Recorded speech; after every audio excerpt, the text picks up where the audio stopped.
আমরা ঢাকা শহরে উচ্চশিক্ষা গ্রহণ করতে এসেছি, পরিবারকে ছেড়ে একা থাকছি। ঢাকা শহরে এই একা থাকার সুবাদে বা থাকার প্রয়োজনে আমরা বিভিন্ন জায়গায় আমাদেরকে যেতে হয়, আমাদের একা বাজার করতে হয়, একা টিউশন করতে হয়। আমরা যখন বের হই, আপনারা দেখছেন গত 24 ঘন্টায় 48 ঘন্টায় কী ঘটনা ঘটেছে, এবং কিছুক্ষণ আগেই শেরপুরে একটি পঞ্চম শ্রেণীর বাচ্চাকে ধর্ষণ করা হয়েছে। বাসা থেকে যখন ফোন আসে তখনই আমার বাবা প্রথমে যে কথাটি বলেন যে নর্মালি বলেন আমি কেমন আছি, এবং তারপরে যে কথাটি সাবধানে থাকবে। আমি নারী বেষ্টিত ক্যাম্পাসে থেকেও আমি নিজে এখন অনিরাপদ বোধ করছি।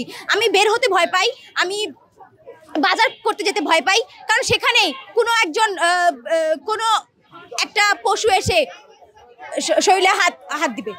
এই ধরনের ঘটনাগুলো ঘটেই যাচ্ছে, এবং আমরা প্রশাসনের কোনো তৎপরতা দেখতে পাচ্ছি না, এবং আমরা দেখতে পাচ্ছি না যে উপদেষ্টা মহলের কোনো ধরনের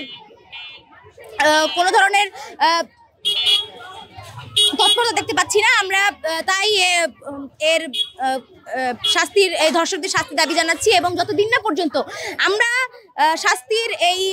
ধর্ষকদের শাস্তির ব্যবস্থা ওনারা না করবেন ততদিন পর্যন্ত আমরা রাজপথ ছাড়বো না। যেইভাবে আমরা তাদেরকে এই অন্তর্বর্তীকালীন সরকারে বসিয়েছি সেইভাবে টেনে নামাবো আমরা।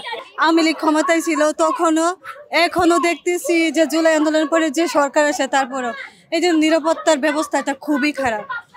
বিশেষ করে হচ্ছে নারীদের নিরাপত্তার ব্যবস্থা আরো জোরদার করা উচিত, এটা মনে হয় আমার।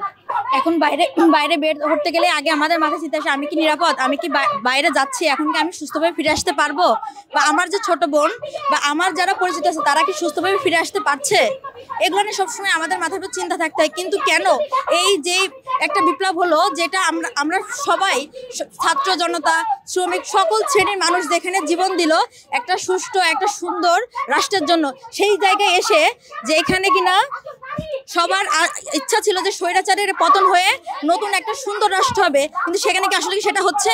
সেই শঙ্কা, সেই ভয়, সেই ভীতি নিয়ে এখন প্রত্যেকটা মানুষের রাস্তায় বের হতে হয়, প্রত্যেকটা মেয়ের রাস্তায় বের হতে হয়।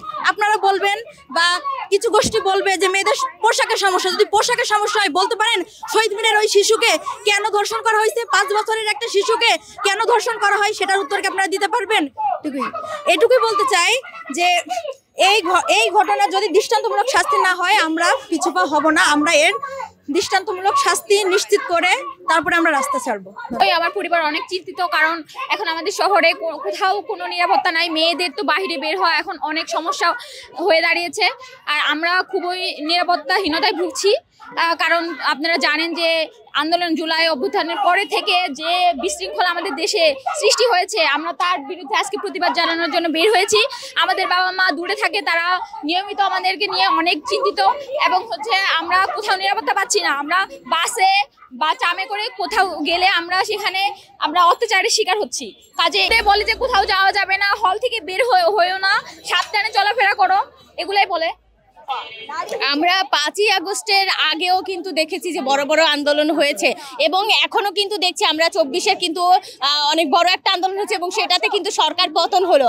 এই যে এত বড় বড় আন্দোলন হচ্ছে, তাহলে কেন ধর্ষকদের বিরুদ্ধে কোনো আন্দোলন তারা করছে না? এই যে সমন্বয়করা কি করতেছে, এই ঢাকা বিশ্ববিদ্যালয়ে তারা কি করতেছে? তারা না এত বড় বড় আন্দোলন করে, তারা না এত কিছুর পতন ঘটিয়ে ফেলে, তাহলে তারা কেন এখনো পর্যন্ত কঠিন পদক্ষেপ নেয় না? তারা কেন আমাদের সাথে এই যে আমরা পরপর 7 কলেজ নামতেছি, আমরা কথা বলছি, তারা কেন বলছে না?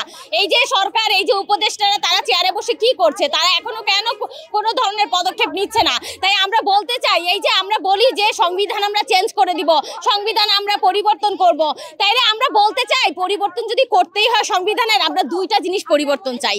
একটা হচ্ছে এই যে যারা ধর্ষক তাদেরকে আমরা সর্বোচ্চ শাস্তি, সেটা হচ্ছে আমরা মৃত্যুদণ্ড চাই, এবং মৃত্যুদণ্ডের পরে যে চুরি ডাকাতি হচ্ছে, এই যে আমরা রাস্তাও বের হতে পারছি না, আমরা ভয়ে আছি আমাদের নিরাপত্তা নিয়ে, তাদেরকে আমরা যাবজ্জীবন শাস্তি চাচ্ছি।